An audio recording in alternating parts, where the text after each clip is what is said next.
I think deep down that when we look at the state of the world, I think we all know that things have to change. I think that we're going through a time of transformation, social transformation, but also it's just everybody's on Instagram pretending they're having a way better time than they really are. Everybody's just in this fake mode of look at me and look how great my life is, and then you really analyze the elements and components of their life and they're not having such a good time.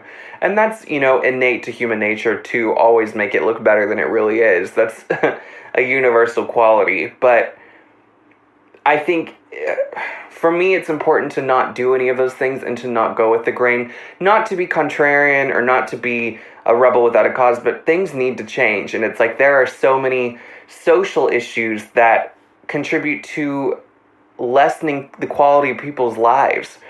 And it's like I don't want to stand staring into my phone on Instagram next to my dog on a beach for 400 likes. And it's like that's a good moment, but it's like once you leave that 4x4 aspect of your phone, then you have to return to reality, which isn't so pretty, which isn't 400 likes. And it's like when you look at all the things that are going on, it's not really necessarily a love of humanity or a humanitarian spark, because people can frankly very much annoy me, but conditions shouldn't be like this for anybody down here.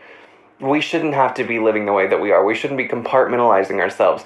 I mean, just the way that we function in our day-to-day society on how we're on go mode all the time is very topical.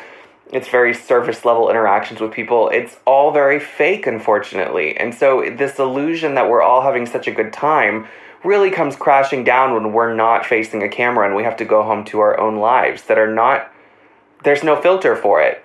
There's no filter for that kind of ugliness and social insanity that's all around us, that sometimes you can't see, sometimes you're not thinking of, but it's definitely always present.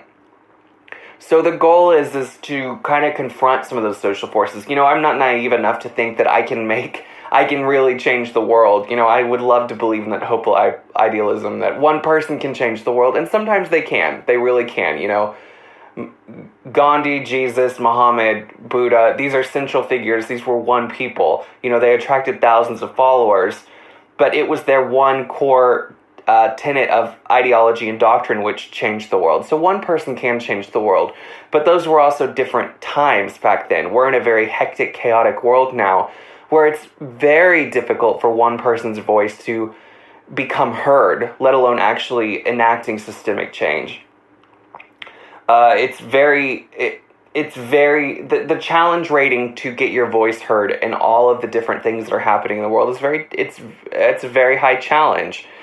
So, I believe that if I can't change the world, that I at least have to do my part to change the area and maybe the social conditions of the environment around me, or at least try to. I might not amount to a whole heap of beans. It's great to be sold around the world. It's great to have people devouring your ideas, but people are sold around the world all the time, and I'm not diminishing from the accomplishment of that, because that's a lifetime accomplishment that I will always be proud of.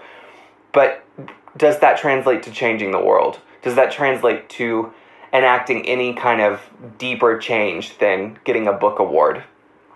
That's kind of what I'm after ambitiously, and it's a lofty goal because I'm not even 30 yet, but it's in the time I have left on this life, then I'd like to see some of those social conditions change so that people who came after had a better quality of life than what we did down here. I think that's the goal.